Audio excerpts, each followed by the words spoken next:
Okay, so thinking back to what we've previously read, Ahab reveals to the men that he is in pursuit of the white whale. They're not actually just going whaling for money.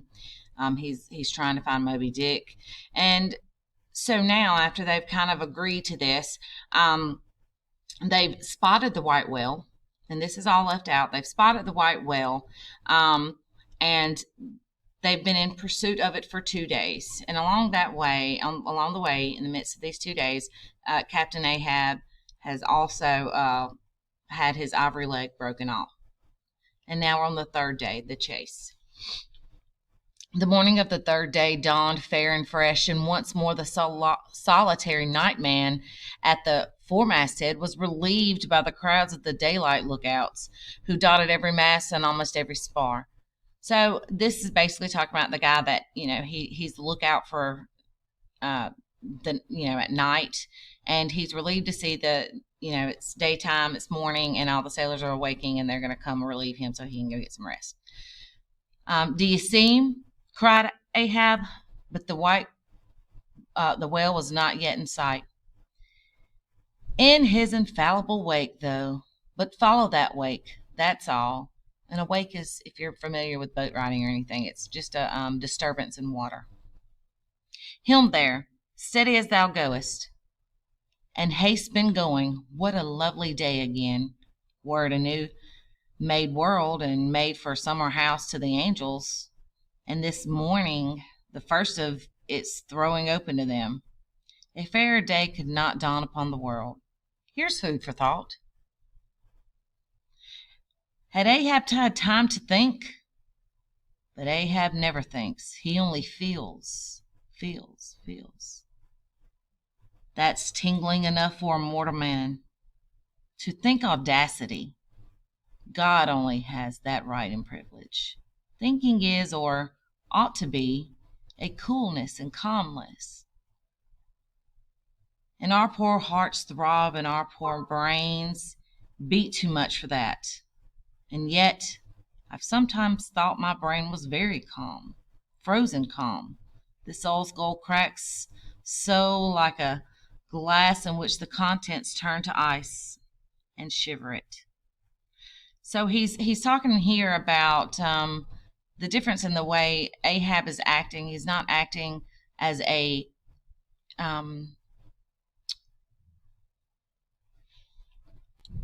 sane man would. He's thinking more, erratically. And still, his hair is growing now, this moment growing, and heat must breed it. But no, it's like a sort of common grass that will grow anywhere, between the earthly clefts of Greenland ice or Vesuvius lava. How the wild winds blow it. They whip it about me as the torn shreds of split sails and the tossed up ship they cling to. A veil wind that has no doubt blown air through prison corridors and cells and wards of hospitals and ventilated them, and now comes blowing hither, as innocent as fleeces. Out upon it, it's tainted. Were I the wind, I'd blow no more on such a wicked, miserable world. I'd crawl somewhere to a cave and slink there, and yet 'tis a noble and heroic thing, the wind. Whoever corrupted it, in every fight it has the last and bitterest blow. Run tilting at it, and you but run through it. Ha! The coward wind that strikes stark, naked men, but will not stand to receive a single blow. Even Ahab is a braver thing, a nobler thing than that. Would now the wind but had a body, but all the things that most exasperate and outrage mortal man, all the things are bodiless, but only bodiless as objects, not as agents. There's a most special, a most cunning, oh, a most malicious difference. And yet I say again, and I swear it now, that there's something all glorious and gracious in the wind. The warm trade winds at least, then the Clear heavens blow us straight on, and strong and steadfast, vigorous mildness, and veer not in the mark. However, the vaster currents of the sea may turn and tack, and mightiest Mississippi, and the land swift and swerve about, and uncertain where to go last. And by the eternal poles, these same grades that so directly blow my good ship on, these trades, or something like them, something so untouchable and full as strong, blow my keel soul along. To it, aloft there, what do you see? Nothing, sir. Nothing. And noon at hand? The doubloon goes a-begging. See the sun, it must be so. Overselding. How got the start? Aye, he's chasing me now. Not I. Him. That's bad. I might have known it too. Fool the lines, the harpoons he's towing. I have run him by last night. About. Come down, all of ye. But the regular lookouts, man the braces. Steering as she had done, the wind had been somewhat on the Pequod's quarter, so that now, being pointed in the reverse direction, the braced ship sailed hard upon the breeze as she returned the cream on her own white wake. Against the wind, he now steers for the open jaw, murmured Starbuck to himself, as he coiled the new hauled brace upon the rail. God keep us. But already my bones feel damp with me, and from inside wet my flesh. I misdoubt one that I disobey my God in obeying him. Stand by to sway me up, cried Ahab, advancing to the hempen basket. Wish you meet him soon. Aye, sir. And straightway Starbuck did Ahab's bidding, and once more Ahab swung on high. A whole hour now passed, gold beaten out of 2 ages. Time itself now held long breaths with keen suspense. But at last, some 3 points off the weather bow, Ahab descried the spout again, and instantly from the 3 masthead 3 shrieks went up as if the tongues of fire had voiced it. Forehead to forehead I met thee, this 3rd time, Moby Dick. Oh, deck there, brace sharper up, crowd her into the wind's eye. He's too far off to lower yet, Mr. Starbuck. The sails shake, stand over the helmsman with top maul. So he travels fast, and I must down. But let me have it one more good round look aloft there at the sea. There's time for that. An old sight, and yet somehow so young. And not changed a wink since I first saw it. A boy from the sand hills of Nantucket, the same to Noah as to me. Now, why is he bringing up Noah? Noah is an allusion from the biblical Noah. And if you're familiar with the Bible, you know that Noah built the ark when the world was flooded. And he is, Melville's using this allusion here. Ahab is comparing Noah's ship to his. There's a soft shower to leeward, such lovely rewardings. They must lead somewhere to something else than a common land, more palmy than the palms. Leeward, the white whale goes that way. Look to the windward then, the better if the bitter quarter. But goodbye, old masthead. What's this? Green, eh? Tiny mosses in these warping cracks? No such green weather taints Ahab's head. There's a difference now between man's old age and matters. But old mass, we both grow old together.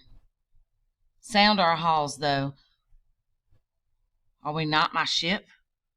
Aye, minus a leg, that's all. By heavens, this dead wood has the better of my live flesh than in every way. I can't compare with it. And I've known some ships made of dead trees outlast the lives of men made from the most vital stuff of vital fathers. What's that, he said? He should still go before me, my pilot, and yet to be seen again. But where will I have eyes in the bottom of the sea? Supposing I descend those endless stairs, and all night I've been sailing from him. Wherever did he sink to? Aye, aye. Like many more, thou toldest direful truth as touching thyself, O Parsee, but Ahab, there thy shot fell short. Goodbye, masthead. Keep a good eye upon the whale. While I'm gone, we'll talk tomorrow. Nay, tonight, when the white whale lies down there, tied by head and tail. He gave the word, and still gazing around him, was steadily lowered through the cloven blue air and deck. In due time the boats were lowered, but as standing in the shallop stern, Ahab just hovered upon the boat of the descent. He waved to the mate, who held one of the tackle ropes on the deck, and bade him pause. Starbuck, sir. For the third time my soul ship starts upon the voyage. Starbuck. Aye, sir, that wilt have it so. Some ships sail from their ports and ever afterwards and missing, Starbuck. Truth, sir, saddest truth. Some men die at ebb tide, some at low water, some at the full of the flood, and I feel now like a billow that's all one crested comb, Starbuck. I'm old.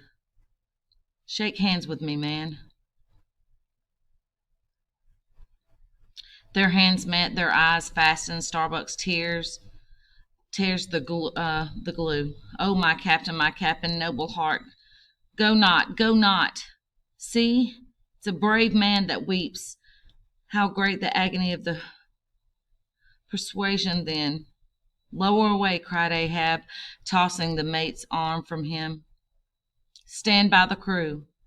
In the instant the boat was pulling around close under the stern.